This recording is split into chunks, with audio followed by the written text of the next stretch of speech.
Chapter 93. Qualitative Research. What's he doing here? The words felt hot and spiky in Blue's head, but come out cold, a controlled burst of contempt that causes the ex-leader to flinch. Not much, just a tightening around his eyes, a momentary deepening of the perpetual frown his lips seem set in. Or maybe that's anger of his own, and Blue is giving himself too much credit. Duncan doesn't respond, nor does he seem particularly upset. He simply looks at Koichi, as if waiting for the man to answer himself. After a moment, he does. Same as the others. I am here to teach and to learn. As in recordings Blue watched long ago, Koichi's voice is deep, coming out of his thick chest with force behind every word. But there's something else there, too, that he never heard in the old videos. Something almost hesitant. There's nothing you have to teach that anyone should learn. Koichi's eyes tighten again, and this time he drops his gaze. It's Duncan who asks, "Do you really believe that?" Blue rounds on him, anger joined by a sense of betrayal. He was starting to like Duncan, but defending Koichi, letting him in here to begin with. He notices that Glenn is back, approaching from the side and looking at Koichi with confusion. As a non-Kanto native, his friend probably doesn't even know who he is, and it reminds Blue that maybe Duncan doesn't fully understand either. Of course I do. He's everything a leader shouldn't be, ran Saffron like a petty warlord who conquered it for status and had no idea how to actually rule. And worse, wasn't willing to share power when it became obvious he needed help from others. The League almost had to step in before Sabrina beat him. You won't find anyone here who disagrees that he was a terrible leader in many ways, Duncan says, voice calm. Of course he knows who he is. Others here would have told him. But you keep saying nothing and everything. You really can't think of anything of value he might have to teach? Multiple things even? It feels like he's arguing with Red suddenly, and the thought shifts Blue from anger to suspicion. He's set up and walked into enough verbal traps to recognize that tone, and once he's looking for it, he sees what Duncan is getting at. What? Battling? Sure, he's a great trainer. So what? There are plenty of them.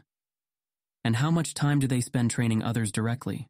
The ones in gyms or the rangers have a lot of other duties, and those outside of them charge quite a lot, if they're not busy with other things themselves.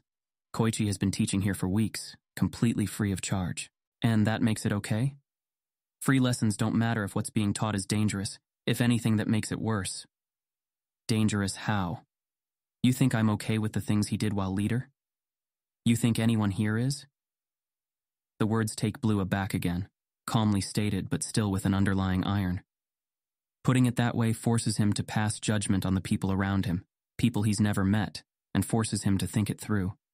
Does he think that? If not, what is he actually worried about? It doesn't seem likely, Blue admits. So why don't you explain what's going on here exactly? Duncan seems to relax a little, then turns his body slightly so that he's not facing Blue as much as he is both him and Koichi. I'll let him speak for himself. Just wanted to make sure you were in the right mindset to listen.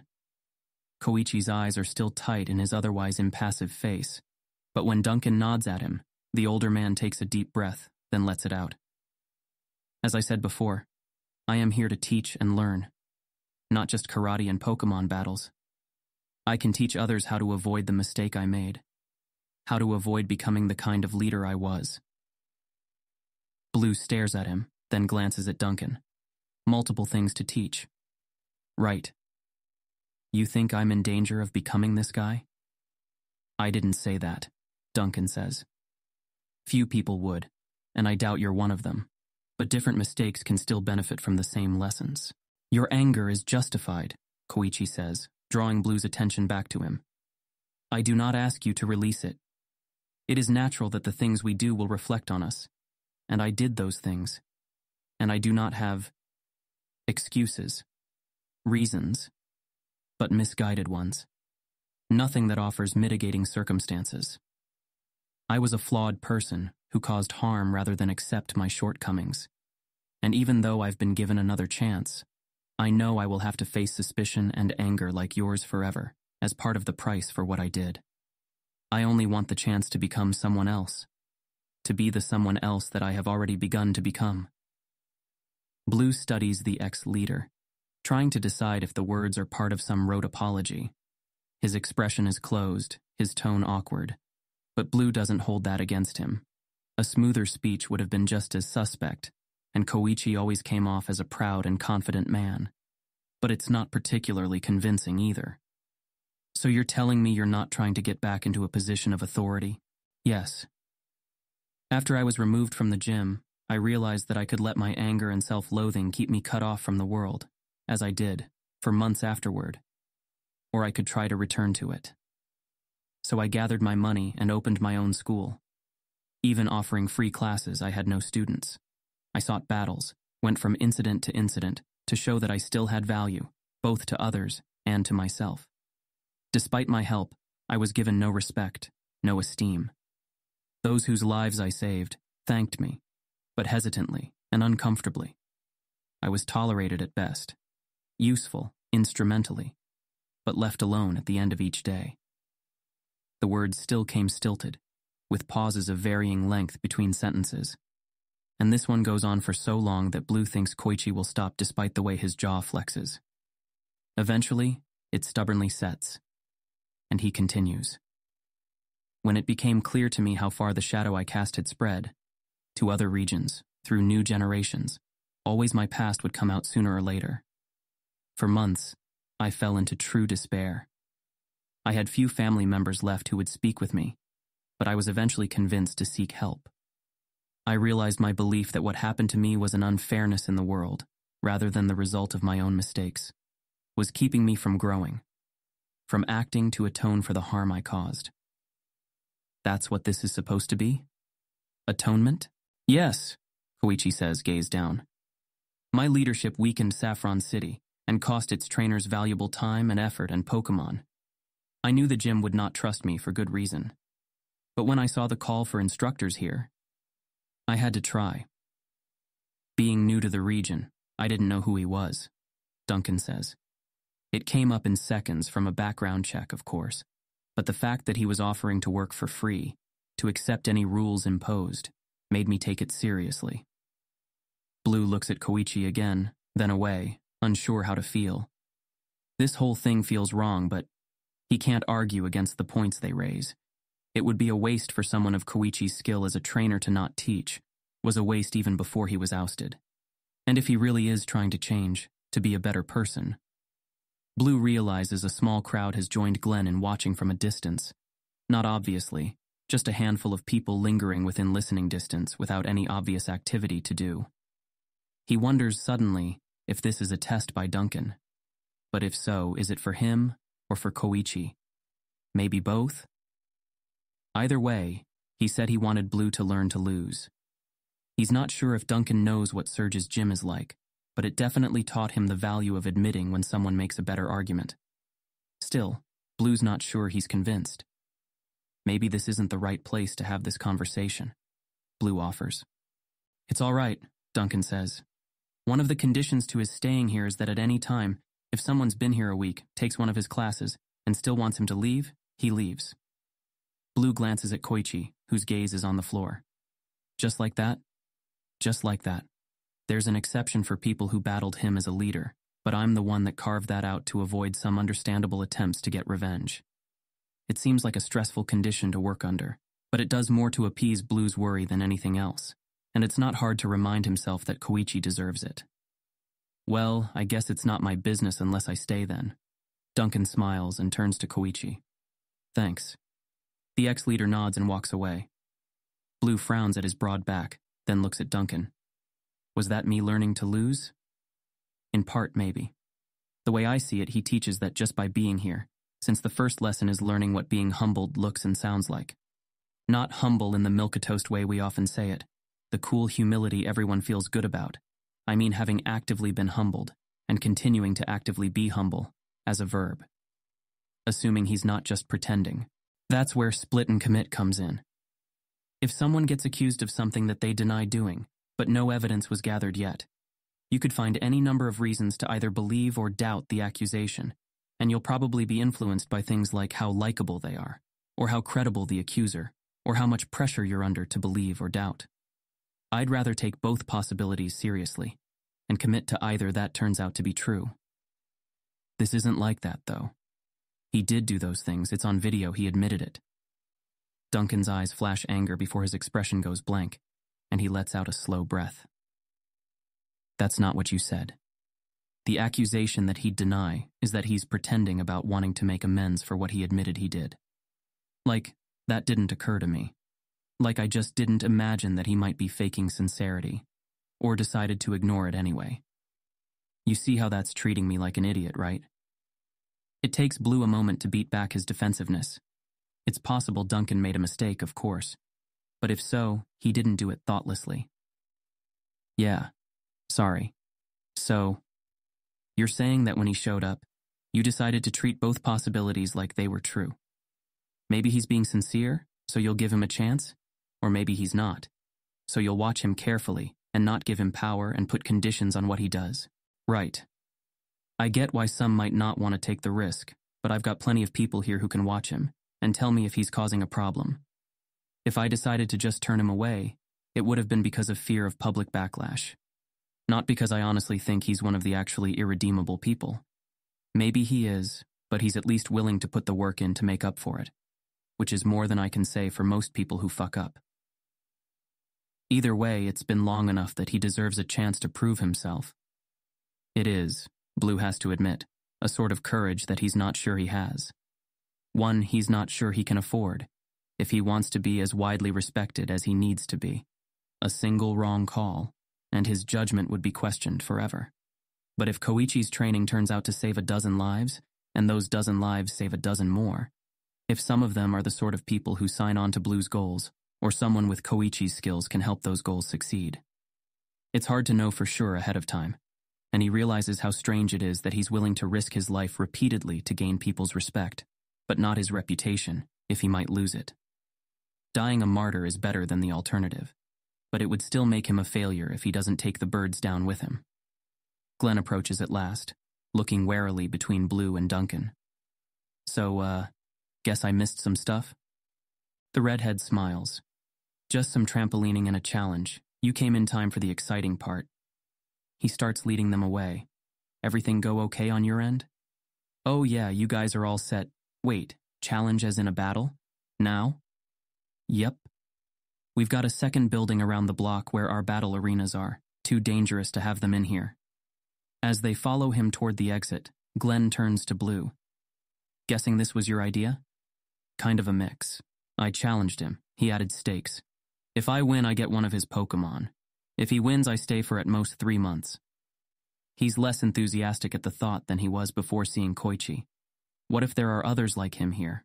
Or someone even worse? 3 months? You expect getting a challenge match to take that long? Maybe. But this place seems interesting enough to check out in any case, and training my Abra will also take a while. He'd probably lose a lot of Duncan's respect if he backs out now, but going from worrying what everyone thinks of me to worrying what one person thinks of me only seems like a minor improvement. And assuming Duncan meant what he said before, he wouldn't want Blue to stay if he felt he was misled anyway. Plus, if he ends up training here, then he'd have the right to ask for Koichi to leave if he thinks he's out of line. What decides him, ultimately, is that he already shook on it. Going back on his promise to battle any Stormbringer incident was bad enough, and stepping away from this commitment wouldn't feel nearly as justified, despite some part of him trying to find similarities in how much he knew what he was committing to beforehand. He's received far too many trainer challenges to feel bad about not accepting them all, but he's never backed down from one once he has. Yes, he'd go through with the challenge, and as he said, if he loses, then the dojo letting Koichi in would suddenly be more directly his concern. Duncan at least earned a bit of trust in pinpointing what Blue's been struggling with so well, and offering good advice. He considers his friend a moment, and what it would mean to have a more honest relationship. Think it would be good for all of us, really. Glenn's back stiffens for a moment, before relaxing. He doesn't respond as they follow Duncan out into the brisk afternoon air, then down the sidewalk. They're doing some cool stuff, Blue continues, a little more cautiously. And with the extra focus on physical training. I know, Glenn says. Their voices are low, but not so low that Duncan probably can't hear them from up ahead, now that they're away from the noise of the dojo. Already thought about it. Figured if we'd be here a while anyway. But I don't want you to stay here just for me. If you were thinking of going on to another gym, you should. It feels like a fist squeezing between his ribs, but Blue forces himself to say, I was. Glenn lets a long breath out. Right, I get it. That doesn't mean Blue, you can't stay here just for me. Let's be honest, what we did in Vermilion was good, even great, but you didn't need me in Celadon even before I was hurt. Glenn swallows. You can't stay just for me. You've got too much else to do, and I need to find my own way to keep up. You can't let pity. Stop, Glenn. You were a hero in Celadon. I want you with me, it's not pity. Blue struggles to find the words, wishing he'd taken some time to think about what he wanted to say. And what does that even mean? I don't know why everyone gets so hung up over pity. Like who came up with a bad word for caring about each other? Like people aren't supposed to support those they care about. It's fucking dumb. You're a great trainer, and if you need some time to get back to 100%, I'd be an idiot to go without you. They walk in silence for a minute, passing by more warehouses until they see another one of the dojo logos above the door of a building up ahead. Thanks, Glenn mutters, voice rough. But we both know that there are costs to you holding still too long, and we don't know how long it'll be before I'm back to normal. I know you've got some good reasons to stay, like training your Abra, and maybe doing stuff here. But if you put managing my feelings over your goals, I don't want that. Just, don't you dare lose this battle for an excuse to stick around for my sake. They reach the door, and Duncan turns to them as he opens it, smiling slightly. Puts me in a bit of an awkward spot if I win now. It's fine, Blue says. You can just say that by losing I've learned my lesson, and I'm free to leave whenever. Right, of course. That was my plan all along. A gentle chime partially pulls Red out of his meditation, the alarm tone specifically chosen to avoid making the transition as jarring as his morning one. He takes in one last breath, reaches out to lift his pencil over his notebook, and begins to pull his partition down. Strangely, the clearest mark of his growing psychic skill is that it's no longer as easy or quick as it used to be. Before, as long as he hadn't stretched himself too far, it would lower or snap back into place almost immediately, like clenching and relaxing a fist. Now it takes explicit effort to move it either up or down, though not much. Doing it this slowly, there's no clear point at which he stops being his partitioned self and starts to be his whole self.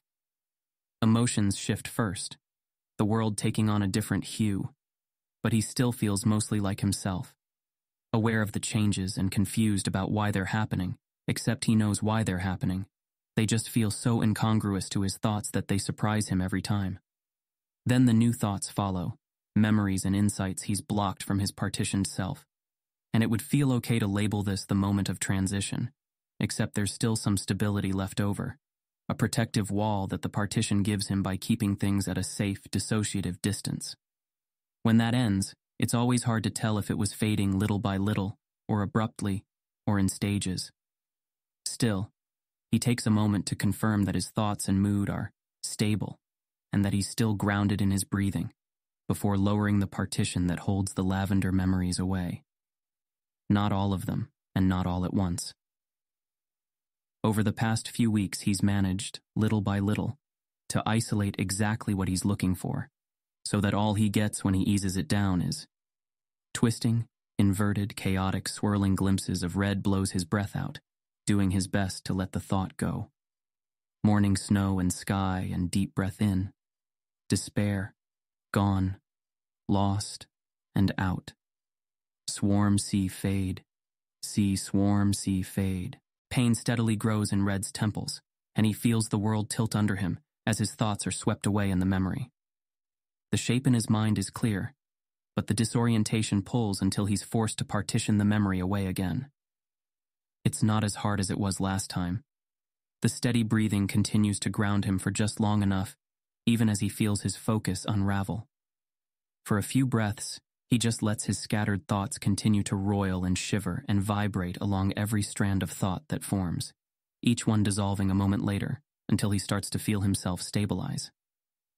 He looks down at his notebook, where he's written in an untidy scrawl, twisting sides, now sky-sad marrow. Look fade. Then checks the last page from when he tried this yesterday. Look ing fade to world distorted sea fade sad tower ground sky fade. And the one before that, sea sky fade warped, white fade swarm sea fade. Nothing really new, but he still takes the time to write out each individual word, then does his best to connect them where they seem to be part of the same thought, even if they weren't written back to back. It feels a bit wrong, like he's trying to force random data to fit a pattern, but it's possible that the deeper meaning was scrambled in the first place by his own imperfect experience. And it's not like it makes any real sense as written, or like he's taking the letters and trying to form new words with them. Once he's finished, however, he still has no idea what any of it means. Luckily, he doesn't need to figure it out on his own.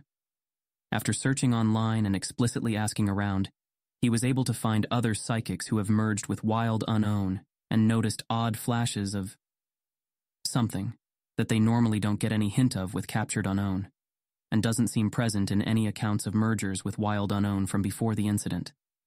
No one else has yet reported an experience quite as difficult as Red's, but they probably didn't merge with them through a rampaging ghost either.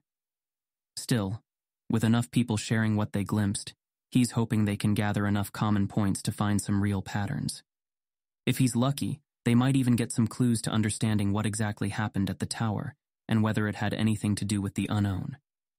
If it turns out to be a coincidental three-way merger, Red is going to be disappointed, but not by too much given that this seems useful enough. There's already enough similarities in what the others have reported that they're learning new things about the unknown. Red can't remember the experiences himself with his partitions up, but from their collected notes, the impressions of looking or seeing definitely feel, as much as the various psychics' human brains can understand them at least, to be purposeful. It makes sense that a Pokemon existing as essentially a huge eye would primarily be focused on looking at things, but it isn't as passive as how people experience looking at the world to be, while still not quite being the focused searching that happens when looking for something particular. It's been a hard distinction to draw, but with enough consensus that it's very clearly there, and all the more startling when compared to the neutrality Red gets from his own tamed unknown. This raises an old mystery. What are they doing, exactly? There's no apparent feeling of analysis, of evaluation, of checking what's seen against something else. As one of the psychics put it, they don't seem to be looking for something, just actively observing what's around them, almost like a camera programmed to constantly swivel so it's taking in as much of its environment as possible. It would make more sense if they were identifying food or threats, but neither seems to be the case. And then there's the feeling of loss, of fading. It's no wonder they're untrainable given they have virtually no capacity for memory, not even retention of the things they see. But still, there's something distinct about the feeling compared to the loss of moment-to-moment memories his tame unknown has. Almost like the memories of the things seen are constantly being lost as they're being acquired. It's hard to consider all this and not want to bring his partitions down so he can re-examine his memories of his own encounter, but treating it like exposure therapy, sampling them while in a relaxed state and processing them a little at a time, seems to be helping his unpartitioned self deal with the memories more easily. Or at least that's the impression his unpartitioned self is sending him right now, and that he's not up for another try anytime soon. It's a frustrating pace to be forced to investigate something so fascinating, but luckily, there's no shortage of those. Red finishes writing up his observations until another alarm goes off, then gets dressed and returns his various Pokemon to their balls except Pikachu, who walks beside him as he heads to the gym for his appointment with Sabrina. He's been there pretty frequently in the week since Blue and his friends came to town, but Red's been too busy to join them as often as he did in Vermilion. They also apparently found a dojo in town that Blue won a Hitmonlee from in a battle against its pseudo-leader, and despite Blue insisting it's your kind of place, Red hasn't found the time to check it out just yet. He still remembers his first conversation with Sabrina, and is wary of taking on too many different projects. He already has plenty, some of which are too important to drop, like teleporting to Celadon to accompany the police now and then, as they search for more renegades in the city. It's not as stressful as he thought it would be, probably because he's gone out a dozen times already, and they still haven't found anything. He'd feel worse about dropping his guard if he didn't get the same impression from the officers. One even commented over lunch that after what happened at the casino, anyone else hiding labs or renegades in the city would be an idiot to keep them there. And Red doesn't think whoever hired them was an idiot. Well, not that kind anyway. It's also been strange seeing the effects of that night continue to play out.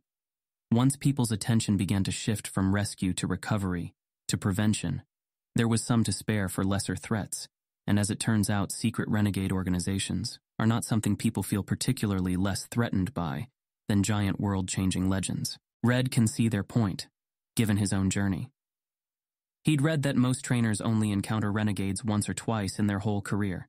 For his group to have had direct contact with 2 within their first year is a hell of a statistical anomaly, and fits in with a broader uptick in renegade judgments across the island. Given what happened in Hoenn and Celadon, the question of whether something big is going on, something that's causing more and more people to encounter renegades, is hard to avoid asking. And the idea being floated as an answer, that renegades are organizing and fighting together, is almost completely novel, more familiar as the plot of some action film than reality, until now. So there's been a push in multiple cities within Kanto and Hoenn to relax regulations on weapons for self-defense. Red knows that Maria and Lizzie and Glenn have avoided attempts to pull them into advertisements or interviews aimed at pushing certain products. But sooner or later, someone's going to offer something they can't refuse. No one's calling for allowing civilian Pokemon to use subduing attacks. But gray areas exist for unaimed attacks like Sing, which Red finds rather frightening given what the consequences of being judged to have misused it might have been for Leaf. And the price of Jigglypuff, and others who can disable with singing, already fairly high, have skyrocketed. Red wonders if another renegade attack would tip things over the edge toward non-police Pokemon having such training. Meanwhile, a revolution in self-defense weapons has accelerated. Stun guns and sleep spray have new designs that give them longer effective range, with commercials explicitly billing them as a way to target a renegade from behind one's own Pokemon. The obvious question, of course, is why a renegade wouldn't just use one themselves, but Red still bought his own pair just in case. They might even be effective against certain Pokemon, though in an actual battle, it's hard to imagine something more useful for his hands to be holding than balls, either in preparation to capture or swap his own. He's not really expecting to face another renegade anytime soon, but he wasn't the first time either, and it's a small expense compared to the stronger Pokemon and items he's been watching the auctions for. Before long, he's back out of the cold and inside the gym lobby. As he's about to head upstairs, he sees on one of the monitors that Sabrina is still in a challenge match. He joins the small crowd to watch as her opponent sends a Houndoom out against her Executor.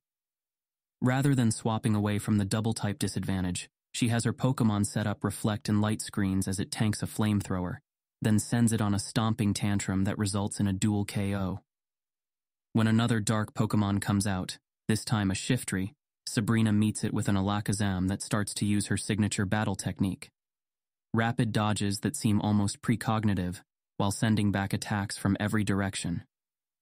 Focus. Blast after focus blast is shot at the Shiftry as it dances from foot to foot, trying to get an attack of its own in while avoiding defeat.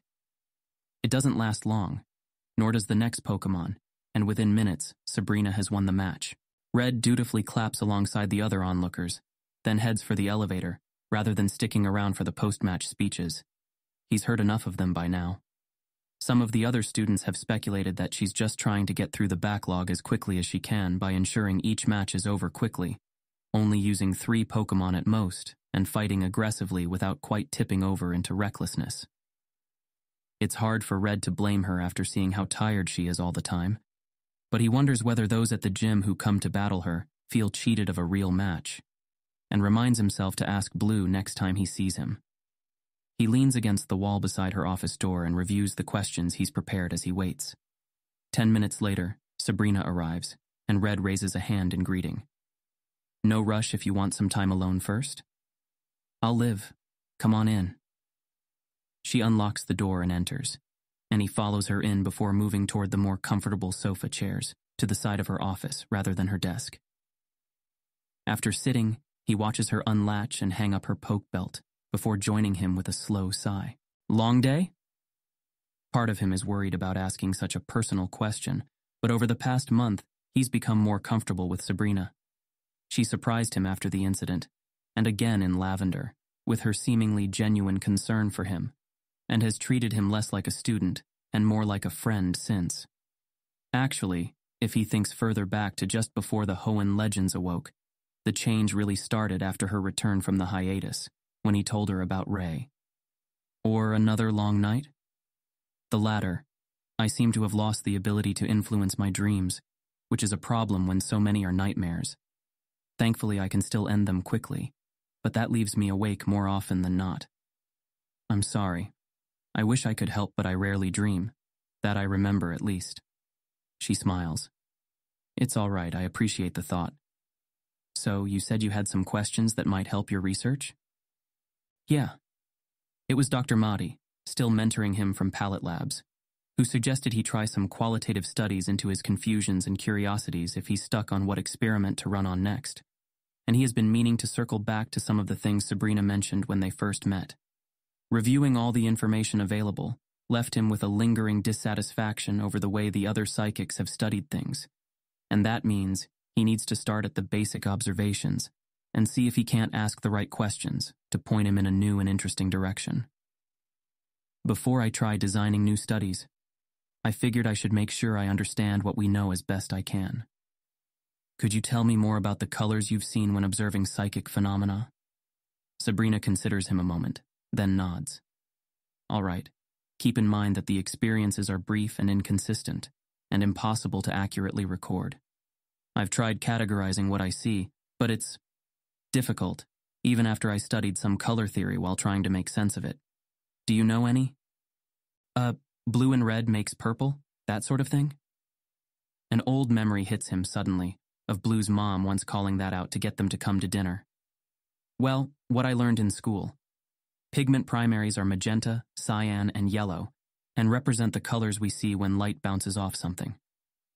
Light primaries are red, blue, and green, and represent colors from directly luminous sources. For light, white is the combination of all colors, while black is the absence.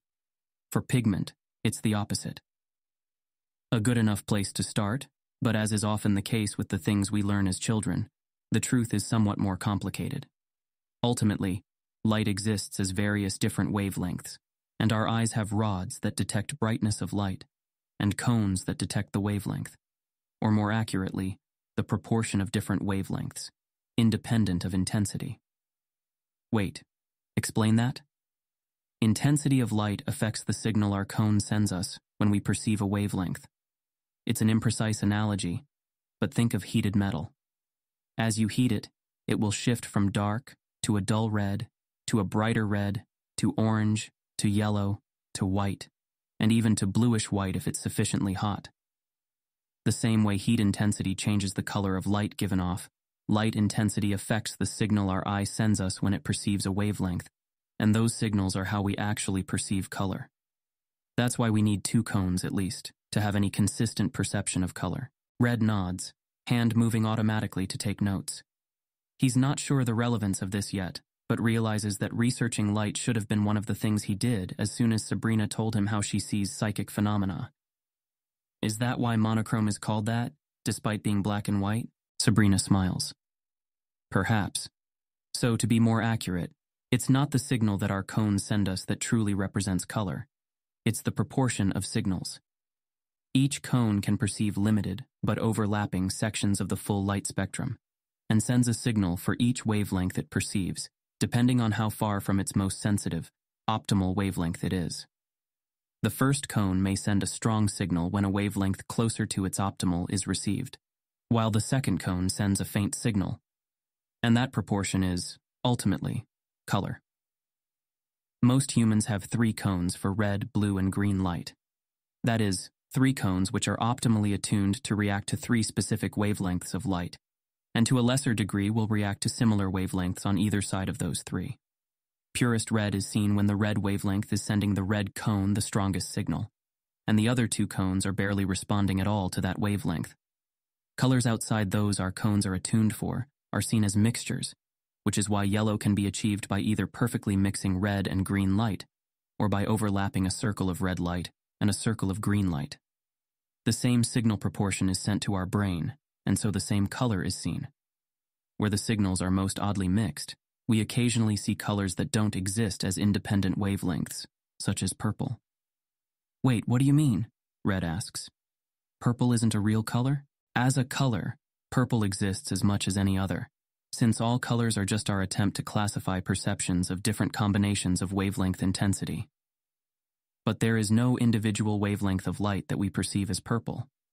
The closest, as seen when observing light split by a prism, is blue, followed by violet. Sabrina holds a hand up to stall his next question. It is easier, remember, to think of wavelengths and wavelength combination proportions as being perceived as colors, and not think of colors as having wavelengths. Red slowly nods. Wavelengths are the territory, colors are the map. So if we only see purple when given a signal proportion of, say, 393 from our 3 cones, but there's no single wavelength that will give that signal proportion, a combination of 2 different signal proportions, like 003 plus 390 or 192 and 291, will turn into what we see as purple. Precisely, and this is why the color spectrum is often depicted as a circle, with red and blue wrapping back toward each other to show purple between them. To us, nothing else exists past those wavelengths, but the combined wavelengths at either edge is how pure purple is achieved. Huh. So does that mean you have a 4th cone, or is that impossible? Tetrachromats do exist. They do?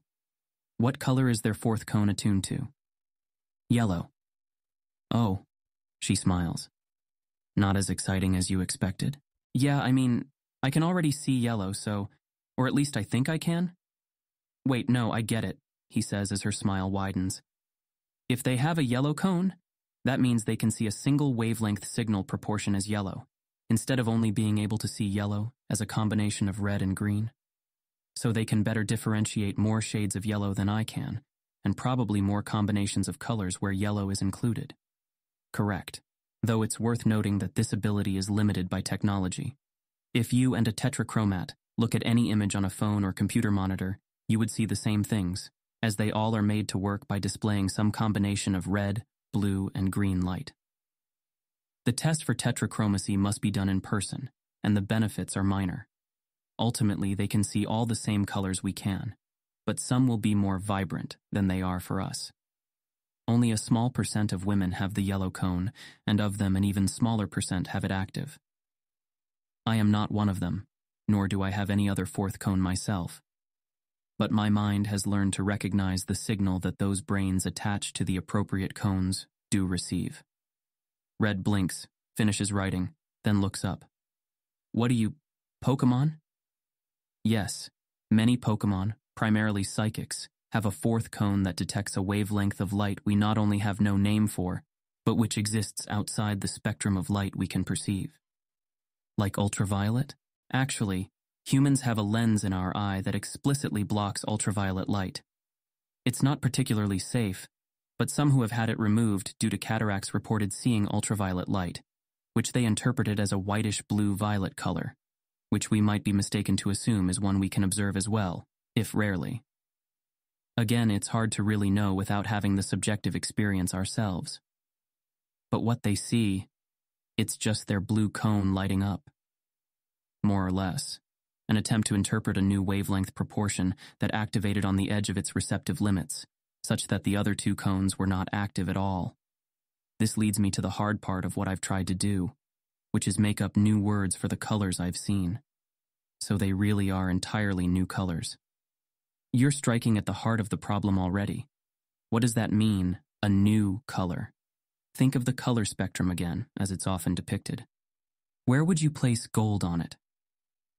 Red stops writing for a moment, frowning. Dark yellow? But no, that's not really it. It's a deep yellow. I mean, I'm trying to use words to describe it, but if I saw a full spectrum, I could probably point to it. Somewhere in yellow-brown. But the material itself adds something that light probably can't imitate. Brown is another good example.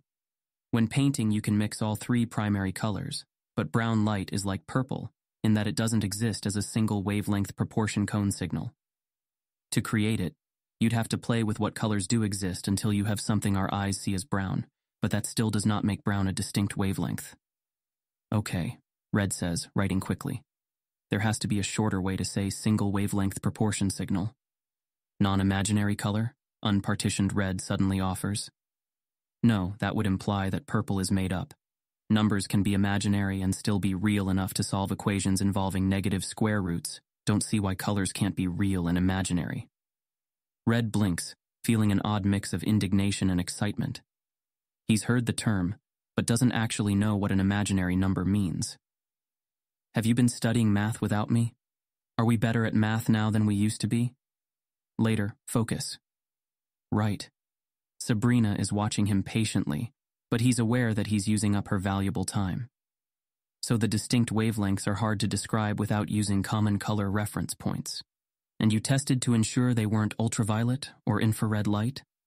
Oh, this led to that research on testing psychic emissions, right? Yes. Other than a very slight heat change that was incredibly hard to detect from background fluctuations, we couldn't discern psychic light at all. The closest thing I could find to try and put a name to the colors I was seeing came through studying chimerical colors. Just like our rods can get overloaded by bright lights, leaving an afterimage, our cones can become fatigued from oversaturation, leaving colored afterimages in opposing shades. In this way, we can see impossibly saturated and dark colors, or add an elusive glow to colors that don't properly exist in any spectrum. It's hard to describe, but if you search online, you should find some images to stare at for long enough that you'll see them yourself. Got it. Red finishes writing, then reviews what he's written to make sure he isn't missing anything. So, here's the first main question I have, that I don't think needs an answer to whether the colors are really unique or not. Did you notice any marked difference between the colors around someone when they were using telepathy and the colors around an object being kinetically manipulated? Sabrina nods. The names I've come up with for them, Talo, Gallo, and Kino, are as similar as, say, blue, indigo, and purple, but still distinct, and of course there are other shades between them. Red hurries to scribble the answer down so he can jump to his next question, excitement kicking his pulse into high gear. And did you have any guesses for why the colors were different? No, though I did notice patterns for which is produced when, if that's what you're asking. Kino tends to be visible around objects being manipulated by kinesis, as the name implies. Similarly, Talo can be seen around creatures using projection. And Gallo surrounds ghosts nearly constantly, but is also sometimes emitted by other Pokemon. Have the number of different cones in the species you're merged with been identified? Are we sure that psychic Pokemon only have one extra cone? No. Even if I merge with a psychic, we don't have a reliable way to emit single wavelength light that matches those colors directly. We can only activate psychic phenomena and notice the blends. But biologically, we could study those cones and determine how many different ones they have, right? How are different types of cones counted? There must be a way to distinguish them. Sabrina spreads her hands. I'm afraid that's outside my area of expertise. Red makes a note for the professor. It should be easy, right? Either by dissection or looking at a Pokemon's code. Based on what she explained about cones and color, his guess is that there are 2 psychic cones, and the ghost color, Gallo, is the combination of Tilo and Kino. Because ghosts are almost constantly using both kinesis and telepathy. But he can't jump to conclusions just because they fit his hypotheses. Even if he's right, there are still other potential explanations besides the idea that the 2 forces are fundamentally different. Okay, so, what would you say to the idea that you're seeing different colors because you're seeing entirely different phenomena? It feels like a leap, she says, seemingly unsurprised by his hypothesis. They're 2 very different types of abilities. It makes sense that they emit different energy signatures. And ghosts, of course, are a different sort of being entirely, that sometimes uses these abilities, similar to other Pokemon. But no color is unique to a type, as far as I could tell. Just imagine that I'm right for a second. Does anything you've seen disprove that? Do you have alternative hypotheses? Sabrina frowns slightly. Every gifted can... She trails off, gaze softening. I'm sorry. Most psychics have access to both types of abilities, and I still believe you could with more time and practice, or a new learning technique. If your model was correct, shouldn't there be two distinct types of people, with only a few with access to both? It always comes back to labels. Red muses as he thinks over the conversation about types he had with the others on their first day, and the debate online about whether sensitives count as psychics or not. After putting out a general question online, he's found two other real psychics like himself, able to project and use partitions and everything, who don't seem to have even a bit of telekinesis. It felt good to commiserate with them, and they were intrigued by his hypothesis of the two powers being entirely separate. When he suggested that they might find themselves having an affinity with ghosts, one confirmed that he already works as a consultant for his region's ghost troubles, as they don't have a culture of mediums there, and the other seemed wary but willing to try interacting with them. I'm not saying the powers are unrelated, exactly. But what if I just can't use psychokinesis at all, and never can? What else would you want to know suddenly? I would want to know if the opposite exists. People who can use only kinesis but have even less awareness than a sensitive. There are Pokemon like that, Red points out as he writes. How do you factor them in? I don't, Sabrina says, voice frank. Even setting aside the question of whether we should be categorizing humans together with Pokemon, our strongest kinesis isn't even a match for their weakest. Telepathically, we're a little more evenly matched with some, while still being vastly outstripped by most. That some Pokemon can use kinesis but not telepathy seems more related to the fact that some Pokemon can levitate without obvious methods of flight. I've started calling that the Pokemon are just weird explanation. Her lips quirk. It's not a satisfying scientific response, I know, but there are too many mysteries remaining for the comparison you're drawing to feel justified to me. But you think we can learn some things about ourselves from studying them, right? I think you've proven that we can, and I don't mean to dismiss the comparison out of hand. Obviously, my own ability to see these colors came from enough mergers with psychic Pokemon. But again, we understand so little about how Pokemon use even their non-psychic abilities. Until I observe someone with only telekinetic power, and understand what the experience of using it is like, it feels premature to call it a distinct ability altogether. Well, I didn't even realize I was psychic until my journey started. I know that was due to special circumstances, but the tests are clearly fallible. Would someone with only kinesis even know they are psychic if they were the reverse of me? That is an interesting point. Sabrina tucks some hair behind her ear, gaze distant for a minute as she thinks. With the standard set of tests we have now, I'm not sure. The kinesis-specific tests should theoretically work for someone who hasn't experienced any telepathy yet. But first, they might not even be tested at all in that case. And second, it's hard to imagine what it would feel like to manipulate things telekinetically without being familiar with telepathy already. Perhaps I shouldn't assume that it would come instinctually to anyone without the latter. I'll have a word with the Indigo testing organizations. Make sure we're being more deliberate. Thank you for highlighting that, Red. Happy to. He sees her check the time and guesses, that could be it for today? If that's all your questions on that topic, yes, I think I'd appreciate some time to rest before my next appointment. Of course, though. I mean, I have a lot more questions. They can wait, though. Actually, if it's easier, I can just leave them with you to answer in your own time. Sabrina considers. I think that's doable, yes. Red smiles and tears a page out of his notebook before handing it to her.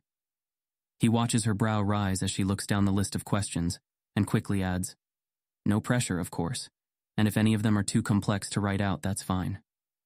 It's very thorough, and some of these I don't have an answer to, while others I might be able to check. I can answer this one now, at least. Teleportation starts as Tilo, but shifts to Galo just before leaving a burst of it. Red blinks. But you said ghosts all show Galo most consistently, right? But no ghosts can teleport, though that Marowak ghost did shift around the room. No, wait. That was just its image following the bone body, right? I have to check with Blue again. He sees her smiling at him and quickly bows. Thank you for your time. You're welcome, Red. It was interesting, and I hope it leads to some new discoveries. I'll send you my answers when I can. The sun is setting over Fuchsia City as Leaf flies over it, but there's still enough light to see how different it is from the others she's been to. Being so distant from the other major cities in the region gives it far less of a need to cater to tourists than Cerulean, and makes it less of a port city than Vermilion. There still are some docks and tourist spots, but they're intermingled with residences, and there's wide stretches of public access to the beach. Perhaps that's also because there's so much beach. The city clings almost like an afterthought to the peninsula's northwestern coast, sprawling densely along it in both directions, while the wilderness covers the rest. Where normally the tall buildings might give way to suburbs, however, here they just stop, with perhaps a kilometer of more clear space before the massive wall begins. Normally, fences and walls are the things Leaf expects to see in small towns. Some strategies help them work better, such as shaped funnels to guide Pokémon that wander nearby into guard posts, rather than resort to their claws or teeth. But with all the Pokémon that can dig under or fly or climb over them, it's often considered more trouble than it's worth to concentrate forces, rather than keep them spread and react to proximity alerts from sensors. And while she can make out the different ranger stations here and there, colored panels arranged to form numbers on the rooftops so they can be identified from the air, even without knowing about the Safari Zone. Beforehand, it would be clear to Leaf that she's looking at something designed to stop people, not Pokémon. The ranger in the saddle ahead of her taps his mount, and Leaf's stomach lurches as the Pidgeot tips its wings and starts to glide down in a wide, exhilarating loop. She closes her eyes for a dozen rapid heartbeats to keep from growing dizzy, then feels the bird lurch as it hops off the ground, glides a bit more, then lands, kicking up a plume of dirt as it shakes its massive wings one last time, then folds them. Leaf slides down the back of the bird, then waits for the pilot to join her before helping her unlatch the saddle. Ranger Kira smiles in thanks and lets her finish, moving instead to getting the Pidgeot some food and water. Once it's back in its ball, they move together toward the nearby 2-story border checkpoint. The wall is even more imposing from the ground, as is the knowledge that on the other side is mostly untamed wilderness. The rare Pokémon discovered here, combined with the way the peninsula is shaped, struck some ranger general as a unique opportunity to create a piece of wilderness that can be more or less preserved, its population more purposefully regulated. As long as they control the relatively narrow connection to the rest of the island, the only new Pokémon that enter are those that can fly, burrow, or swim. It's the perfect testing ground for Leaf's program. The inside is nicer than she expected, more like a trainer house lobby than the ranger outposts she's visited, maybe because there's less expectation that they might get destroyed. One of the rangers is even stationed at a wide reception desk and doesn't seem surprised to see her. Miss Juniper is here to see Captain Takara, Kira says anyway, and the man nods and picks up his phone before confirming they can go up. 2 short flights of stairs later, and she's being led through some hallways into a wide meeting room. On the other side, there are glass windows, one-sided, she read, that show the open fields on the other side of the wall. A moment later, another door opens, and a tall woman walks in wearing the special insignia of the Safari's chief officer. "Good evening, Miss Juniper," she says, and holds out a surprisingly calloused hand for Leaf to grip. "Welcome to Fuchsia and the Safari." "Thank you. It's nice to finally see it. This is where we'll be hosting the conference?" "Yes, it gives us a bit more control over who might try to listen in. Word got out, as it often does, and it's starting quite a buzz. Are you staying in the city, or—" "No, I'll just set up a teleportation point for tomorrow. Better that way, I think. If you get recognized, expect to be hounded. In fact, I'd like you to set your teleport point on our rooftop." Leaf looks at the sober captain in surprise. "Is the media coverage that intense?" She thinks she can handle a few reporters. She's been dealing with them for long enough. "It is, but that's not the main reason I'm being cautious. You're a celebrity in your own right, and anything involving the Safari tends to attract extra attention from those who want to learn its secrets. I don't exactly expect you to get kidnapped, but you've attracted enough trouble that I'd rather stay on the safe side. I was going to suggest, if you were to stay the night, to just use one of the rooms here." "Oh." Leaf isn't sure how seriously to take all this, but she'd appreciate the concern more if it didn't interfere a bit with her plans. I was actually planning a trip to the city tonight before I teleported home." Takara's brow furrows. "Visiting someone?" No, just Exploring. It might be better to wait until the conference and experiment to be over. Leaf tries not to look like a spoiled kid by insisting otherwise, and ducks her head for a moment in thought. She could wait for all this to be done, but, if things go well, that could take weeks. She's already learned all she could remotely for Laura's investigation, and waiting even longer would just be wasting time. I hate to ask this, Leaf says, tone apologetic but firm. But could someone accompany me to the city if it's that big a concern? I appreciate that you want to make sure I'm okay, but I don't intend to live in fear. And unless you've heard of some specific threat? No, nothing specific. But the last time some researchers visited the zone, one had his computer stolen, and the time before that, a breeder had her drink at a bar spiked. She was physically fine, but couldn't account for a few hours of time. I see. So much for the city's lower crime rates, though for something this targeted, she supposes the usual criminals and deterrents aren't a factor. I have to admit that's a bit more worrying. Still, it'll be dark soon, and no one knew I was coming tonight. I might not get another chance like this once the conference starts. Takara sighs, then nods and turns to Kira. You're relieved for the night, other than to accompany her through the city. Ensure she teleports home by midnight. Yes, ma'am. Satisfied? Leaf smiles. I am, thank you. I'll see you tomorrow then. The captain nods and shakes her hand again. Tomorrow, where we'll see if this crazy idea of yours really works. Leaf goes to the roof first, enjoying the sight of the safari's fields and forests and lakes in the golden light of sunset. Then sets her teleport point and heads back down and toward the city, chaperone in tow, to see what she can learn about its potential resident ninja family from a bit of casual conversation.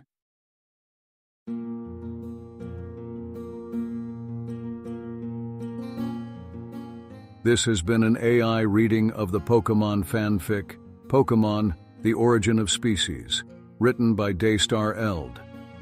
If you enjoy this work, please visit patreon.com/daystareld, where you can support the author. Additionally, if you enjoyed this podcast and wish to help support the creation of others like it, you can visit patreon.com/askwhocastsai, where we are releasing episodes 4 weeks in advance of the regular feed. Thanks for listening.